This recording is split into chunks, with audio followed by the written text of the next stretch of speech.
Hello my friend, welcome back to my channel. This time it is another book wrap up. I know it's a little late, but I wanted to go through all the books that I read in September. I was traveling towards the end of the month, so that's why it's late. But anyway, I still read some really good ones, and unintentionally I read a bunch of books about authors, but I'm not mad about it. Like, they were really cute and really good, so I'm excited to just get into it. So first off is Beach Read by Emily Henry. I've been hearing about this one for so long, and I finally read it this month and I loved it. This book is about January and Gus. It's enemies to lovers. Basically what happens is January is going to her father's beach house after he passes away, and she's just going there for the summer to write. She's got writer's block, and it turns out that her college rival, they're both authors, is her next door neighbor, Gus. So the whole summer they're there together and there's this tension, but they come up with this bet to give each other like this task of writing each other's genres. So she writes literary fiction, which is usually his genre, and he writes a rom-com, which is usually what she writes. And so they come up with this deal to take each other on these little research excursions that eventually start blurring into like, is this a date?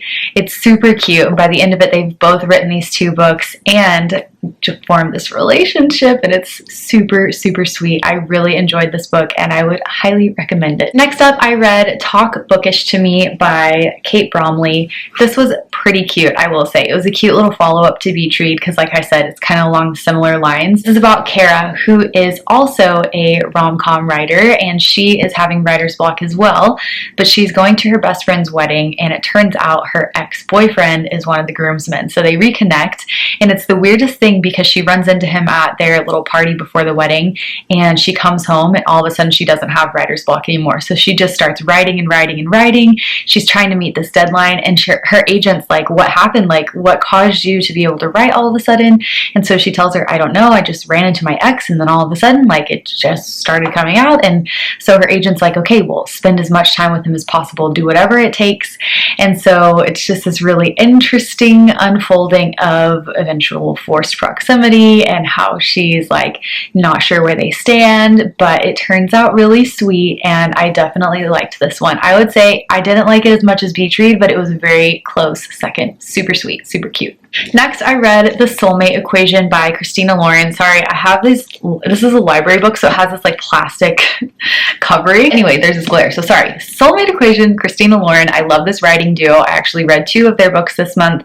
This one was great. It's written in third person, so you get everybody's perspective, which usually I'm not that into. Like, I think I mentioned last time, I just really like being in the person's head, like feeling what they're feeling, thinking what they're thinking, that kind of thing. But this book was still super, super good. It's about the single mom, Jessica Davis, and she has just not been dating in years. And she and her friend, who's a writer, go to this coffee shop every day, and they see this guy there who's like this brooding, like never says thank you, just kind of seems grumpy all the time. They see him in there every day, and they're just like, what is his deal? And it turns out he's actually working on this software that's going to be a matchmaking engine that's like based on DNA and genetics, which is crazy. So they're like, are you kidding me? This guy is working on a matchmaking theory? Like, that's crazy. They pull him over one day and they're like, okay, is it true? Like, are you really working on this software? Like, what's this all about? And so he invites them to come down to the lab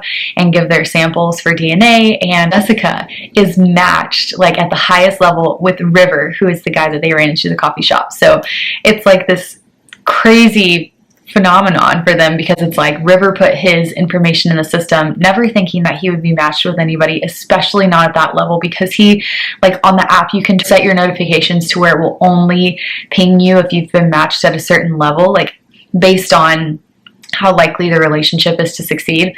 Anyway, there's a lot more information about it. I won't get too much into it, but basically the company is like, okay, can you guys just pretend to give it a chance? Like, this could be really good with the media. We're about to launch, and if you guys show that like the founder is matched and has this like incredible match, like it could be really good for us. We can get a lot of money.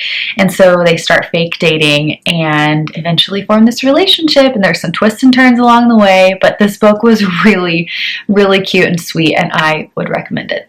Okay, here's the thing about having a library card. I love it. I love having the ability to get free books. But the thing is, all the books that I see like on TikTok or that are really popular, it takes forever to get them because they have like 75 people ahead of me that are holding them. So I wanted to grab a book just to get something else, and I ran in the library really quick with Jude and I just grabbed something off the shelf that was like new releases. So I picked up Just Last Night. This book was not my favorite. Okay, so let me just break it down for you. First of all, the first half of the book is basically context, but in my opinion, it wasn't really necessary. Like, I don't think you need this much backstory before you get to like this much of the plot. Like, that actually matters. And it was kind of confusing for me because there was so much unnecessary information.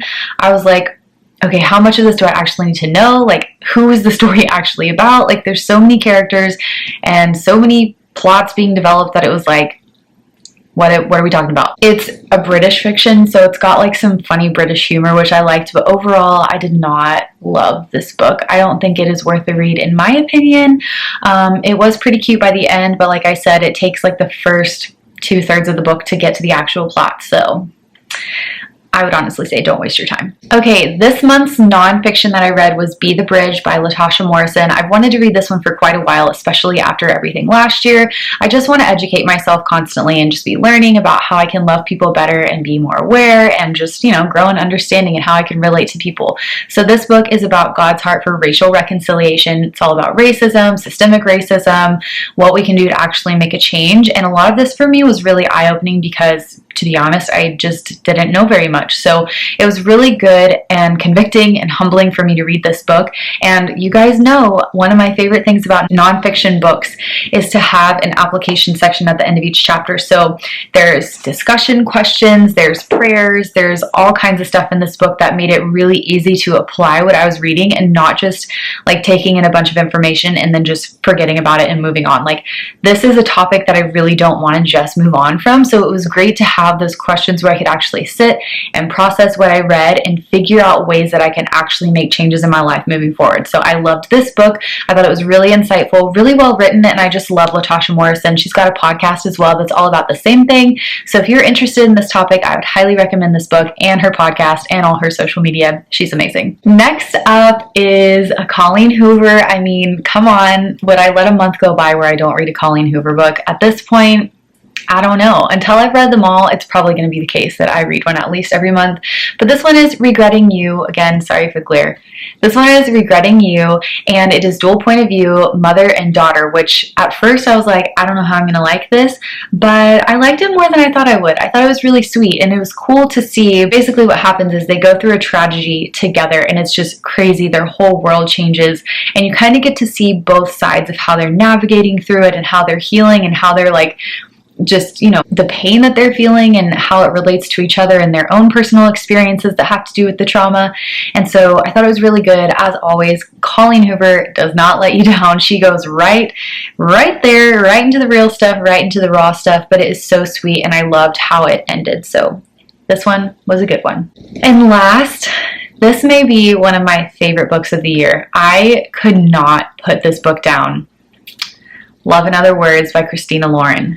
Wow, this book was so incredible, and it's so good, okay? It's about Macy and Elliot. They are childhood friends to lovers, and then they don't talk for like 11 years, and so basically it's written in past and present tense, and so you're seeing their relationship develop through the years because Macy's dad buys this little weekend house basically as a getaway because her mom passes away, and one thing she wanted Macy to have was like a little retreat when life was hard. So her dad kept that promise to her mom by getting this house, and so they start going out there on weekends, and she meets this guy Elliot who's her age. They're like 13 when they first move there, and so, or when they start going there. And so they start forming this relationship based on their mutual love of books, which I thought was so sweet. And so through the years, they're just getting to know each other and living their lives together, but just on the weekends. So they still have all the life in between. That's just going to school, normal life, all of that. And then they eventually like start developing feelings for each other, developing a relationship. But then something happens, and everything stops. Macy stops talking to him and things kind of fall apart. And so fast forward to where you pick up at the beginning of the book, they run into each other randomly after 11 years of not talking, not having any connection at all. And Elliot's like, what happened? And they both have these secrets and these things that have happened that they haven't communicated.